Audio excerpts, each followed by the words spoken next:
अस्सलाम वालेकुम नाज़रीन, आप देख रहे हैं यूट्यूब चैनल और मैं हूं मुमताज़ आरिफ सर। नाज़रीन, इलेक्शन का सीज़न ख़त्म होते ही धरनों का सीज़न शुरू हो चुका है।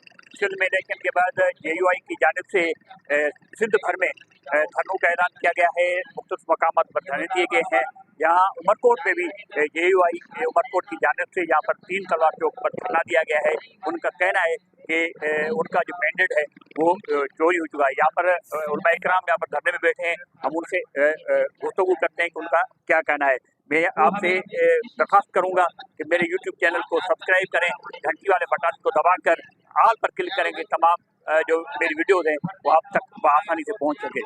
यहाँ पर मौजूद हैं याकूब नोमानी साहब, जो यहाँ पर हैं JUI के रहनुमा हैं। हम उनसे मालूम करते हैं क्या तहफ़्फ़ुज़ात हैं, आप क्या समझते हैं, उमरकोट ज़िले में भी धांधली हुई है? बिस्मिल्लाहिर्रहमानिर्रहीम। ये हमारा पुरअमन धरना जो इस मेन शहरा पर दिया जा रहा है, इसका मकसद है पूरे सूबे सिंध में और हर हलके में तकरीबन इक्का दुक्का कोई ऐसा हलका होगा जो इस मज़मूम अमल से कोई हो सकता है कि इससे मुस्तस्ना हो, वरना हर जगह पर ये धांधली की गई है। और ख़ास करके जो है शिकारपुर, लारकाना और सक्खर डिवीज़न और लारकाना डिवीज़न में जो बदतरीन पाकिस्तान की तारीख की धांधली हुई है, जीते हुए नुमाइंदगान को हराया गया है। और हालांकि फॉर्म नंबर 45 उनके पास मौजूद हैं जिनमें वो कामयाब हैं, फिर भी उनके रिज़ल्ट को रोक दिया गया है। तो हमारा ये मुतालबा यही है कि शाहजैन साहब बजारानी और जो NA 191 पर हैं वो, और मियाँ मुबिन बिल्लो साहब, उनके कामयाबी का नोटिफिकेशन जारी किया जाए। और जहाँ जहाँ हमें अभी तक जो है वो फार्म नंबर 40 नहीं मिला है, तो हम समझते हैं कि ये इलेक्शन कमीशन की गैर जिम्मेदाराना ये हरकत हैं, उनके खिलाफ हमारा ये पुरअमन धरना है। और आज यहाँ है, कल इलेक्शन कमीशन के सामने ही होगा और परसों इसी तरह ROs और DROs के दफातर के सामने होगा, फिर प्रेस क्लबों के सामने होगा। इस तरह ये तसलसल से जब तक हमारे मुतालबात जो जायज़ हैं इंतहाई वो नहीं माने गए, तो ये सिलसिला आगे जारी रहेगा। बिस्मिल्लाहिर्रहमानिर्रहीम। आज ये जमीयत उलमा इस्लाम ज़िला उमरकोट की तरफ से कायद सिंध अल्लामा राशिद महमूद सुमरो साहब, जो सूबाई जनरल सेक्रेटरी है हमारे, उन्होंने कल कॉल दी थी पूरे सूबे में, जो सूबे के अंदर मौजूदा बदतरीन इलेक्शन के ख़िलाफ़ जो है पूरे सूबे सिंध को उन्होंने आज निकलने का हुक्म किया था। अल्हम्दुलिल्लाह आज सूबे सिंध के 22 मकामात पर मेन शाहराहों पर धरने दिए जा रहे हैं। हम जमीयत उलमा इस्लाम के कारकुन की हैसियत से समझते हैं कि हमारे मैंडेट को चोरी किया गया है। मियाँ मुबीन बल्लू साहब NA PS 22 से जो इलेक्शन लड़ रहे थे वो फार्म 45 के तहत जीत चुके हैं।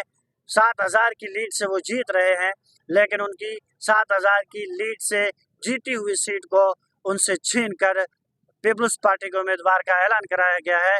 ये इसी तरह मियाँ शाहजैन बजारानी साहब जो है, उन्होंने भी 9000 की लीड से अपने NA 191 की जो सीट है वो निकाल ली थी, उसको भी हरवा कर पीपल्स पार्टी के जो है उम्मीदवार को दिलवाई गई है। इस तरह की बहुत सी शिकायत है हमें, तो हम मुतालबा करते हैं कि ये दो सीटें फार्म 45 के तहत जो हमारी जीती हुई हैं, सबसे पहले तो वो वापस की जाए, जमीयत उलमा इस्लाम के उम्मीदवारों के ऐलान किए जाएँ। उसके बाद बाकी जो दीगर हमारी सीटें हैं उन पर फिंगरप्रिंट्स चेक किए जाएँ, बोगस वोटों को निकाल कर हकीकी माना में जो वोट है उसके तहत जो जो जीत रहा है उनके नोटिफिकेशन जारी किए जाएँ। इंशाल्लाह ये तहरीक जारी रहेगी। राशिद महमूद सुमरो साहब ने कारकुनान को हुक्म दिया है कि हम अभी जो है हर हाल तक जद्दोजहद जारी रखेंगे, चाहे इस जद्दोजहद में हमारी जान भी चली जाए, लेकिन हम अपनी सिंध धरती के लिए, पाकिस्तान के लिए, इस्लाम के लिए, मसाजिद मदारिस के लिए, दाढ़ी और पगड़ी के लिए और अपने वक़ार के लिए इंशाअल्लाह लड़ेंगे, आखिरी दम तक लड़ेंगे। और हमारे हक को जो छीन रहे हैं उनके गिरेबान में पकड़ कर उनसे अपना हक वापस लेकर दम लेंगे। जी नाज़रीन, आपने धरने के शुरुका जो उलमा इकराम यहाँ पर बैठे हैं JUI की गुफ्तगू सुनी। उनसे जब मैंने पूछा कि क्या वो समझते हैं कि उमरकोट में धांधली हुई है, तो उन्होंने कहा नहीं, उमरकोट में नहीं हुई है, अलबत्ता दूसरे जो अजला हैं ख़ासतौर पर शिकारपुर और जैकाबाद घोटकी, वहाँ पर धांधली हुई है। उनकी जो सीटें हैं वो छीनी गई हैं। और हमें ये भी मालूम हुआ है कि इसमें जो मौलवी साहबान बैठे हैं उनमें से आधे ऐसे मौलवी हैं जो पीपल्स पार्टी के वोटर हैं, यहाँ उन्होंने हिमायत भी की है, इसलिए वो भी कह रहे हैं कि यहाँ पर धांधली नहीं हुई है। अलबत्ता दूसरे जो ज़िला हैं वहाँ पर धांधली हुई है, तो वहाँ का जो हमारा मैंडेट जो चोरी किया गया है वो वापस किया जाए। आपसे दरख्वास्त करूँगा कि मेरे YouTube चैनल को सब्सक्राइब करें, घंटी वाले बटन को दबाकर ऑल पर क्लिक करेंगे, तमाम जो मेरी वीडियोज़ हैं वो आप तक आसानी से पहुँच सके।